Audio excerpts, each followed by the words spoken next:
हमारा दिमाग बेसिकली दो हिस्सों में बटा हुआ है। पहला है कॉन्शियस माइंड यानी सचेत मन, और दूसरा है सब कॉन्शियस माइंड यानी अवचेतन मन।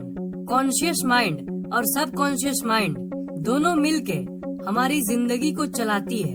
आप अपने जिंदगी में जो कुछ भी कर रहे हो, ये सब कॉन्शियस और सब कॉन्शियस माइंड ही कंट्रोल करता है। ओवरऑल हम ये कह सकते हैं कि हमारा माइंड हमारे जिंदगी को चला रहा है। कॉन्शियस माइंड तो ठीक है, पर ये जो सब कॉन्शियस माइंड है, ये कुछ ज्यादा ही खास है।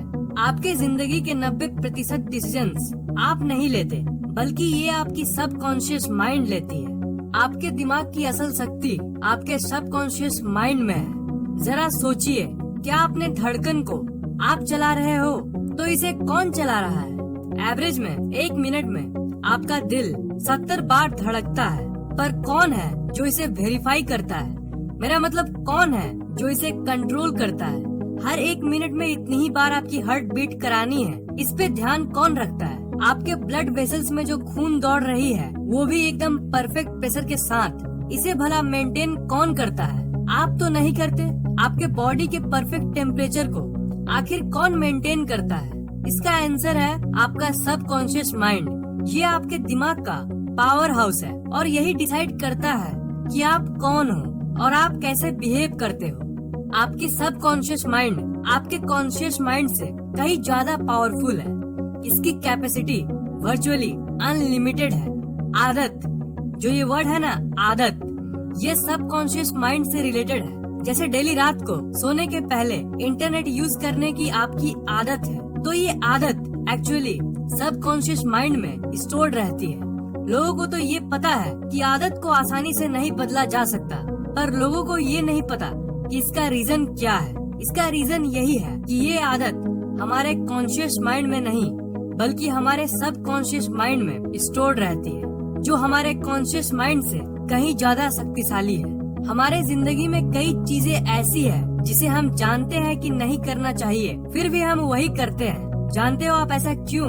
क्योंकि आपका कॉन्शियस हिस्सा तो जानता है कि इसे आपको नहीं करना चाहिए, पर जो सब कॉन्शियस पार्ट है उसे तो पता ही नहीं। और सब कॉन्शियस माइंड हमारे कॉन्शियस माइंड से ज्यादा पावरफुल है, और इसी के चलते हमें जो काम पता है कि नहीं करना चाहिए, उसे भी कर देते हैं। सब कॉन्शियस माइंड में कोई बात अगर फीड कर दी जाए ना, तो उसे रियलिटी में बदलने से कोई नहीं रोक सकता। अगर कोई बात आपके कॉन्शियस माइंड से होकर सब कॉन्शियस माइंड में चली जाए, तो मिरेकल्स यानी चमत्कार होने लगती है। अगर किसी बात को सब कॉन्शियस माइंड में फीड कर दिया जाए, तो फिर वो उसे रियलिटी बना के ही छोड़ता है, उसे कोई रोक नहीं सकता। जब किसी बात को सब कॉन्शियस माइंड में फीड करने की बात आती है, तो आपका सब कॉन्शियस माइंड ये नहीं सोचता कि ये सही है या गलत, या फिर सच है या झूठ। इसके अंदर जो भी इंस्ट्रक्शन चली गई, उसे जस्ट ये रियलिटी में लाना शुरू कर देता है। और सोचिए कि अगर इस सब कॉन्शियस माइंड की पावर्स अनलिमिटेड है, तो ये क्या क्या कर सकता है। अगर आपने एक बार अपने सब कॉन्शियस माइंड के अंदर किसी बात को फीड कर दिया, तो वो रियलिटी बनना शुरू कर देती है। तो अगर आप अपने सब कॉन्शियस माइंड से कांटेक्ट करने के तरीके को सीख लिया, तो आप नहीं जानते कि आप किस ऊंचाई को हासिल कर सकते हो। आप जो चाहे जिंदगी में वो कर सकते हो। सब कॉन्शियस माइंड में इंफॉर्मेशन फीड करने के अलग अलग तरीके होते हैं। सब कॉन्शियस माइंड से अगर आप इंटरैक्ट करना चाहते हो, तब आप बहुत सारे स्पेशल टेक्निक्स के जरिए इंटरैक्ट कर सकते हो। उनमें से सबसे बेस्ट टेक्निक है एफर्मेशन। जब भी कोई बात हमें बोली जाती है, तो वो सबसे पहले कॉन्शियस माइंड के पास जाती है, और तब कॉन्शियस माइंड तय करता है कि वो बात हमें सब कॉन्शियस माइंड को पहुंचाना है कि नहीं।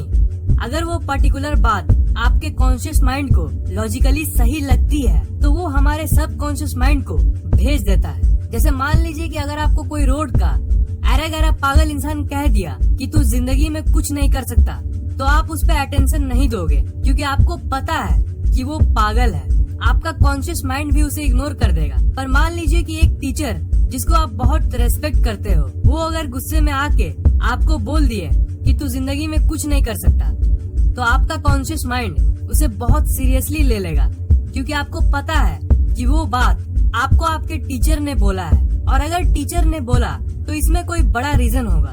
और इसी थिंकिंग के चलते आपके कॉन्शियस माइंड को लगता है कि ये बात इम्पोर्टेंट है और उस बात को सब कॉन्शियस माइंड में भेज देता है। वो ये नहीं देखता कि ये बात पॉजिटिव है या नेगेटिव, ये जस्ट उसे भेज देता है।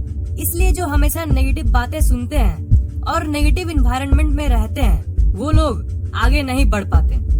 पर देखा जाए तो ये चीज पॉजिटिव बातों पर भी लागू होती है। अगर कोई बड़ा इंसान आपका तारीफ करे और आपको मोटिवेशन दे तो आपको बहुत अच्छा लगता है, इज़न्ट इट? और ज्यादातर लोग जो पॉजिटिव बातें सुनते हैं और पॉजिटिव किताबें पढ़ते हैं वो जिंदगी में कुछ न कुछ अच्छा कर ही लेते हैं। क्यों? क्योंकि उन्हें ज्यादातर बात पॉजिटिव बोली गई थी और वो पॉजिटिव बात जब कॉन्शियस माइंड के पास जाती है और वो बात अगर इम्पोर्टेंट होती है तो वो उसे सब कॉन्शियस माइंड में भेज देता है और असल जिंदगी में वही होने लगता है। इससे ये पता चलता है कि जब भी कोई बात हमारे कॉन्शियस माइंड में बार बार हिट करते रहता है तो वो हमारे कॉन्शियस माइंड से सब कॉन्शियस माइंड तक चली जाती है।